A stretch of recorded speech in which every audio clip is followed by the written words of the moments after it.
četvrtak.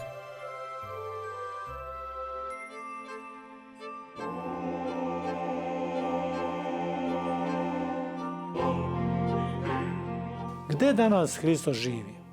Danas, ovoga dana, 2021. godine. On se danas guši i boluje sa onima koji su pod respiratorima. On je danas u suzi svakoga bolesnika.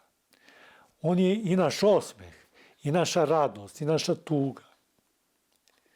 Šta je rekao Evanđelje? Bez mene ne možete činiti ništa. Ustrepti svačije srce pred ovim prizorom, rađanje Sina Božjega, ali i svako rađanje na zemlji jeste ikona rađanja Sina Božjega. Da ti ljubav srce vodi, Hristos se rodi. Četvrtak, 8:05 uveče, RTV1.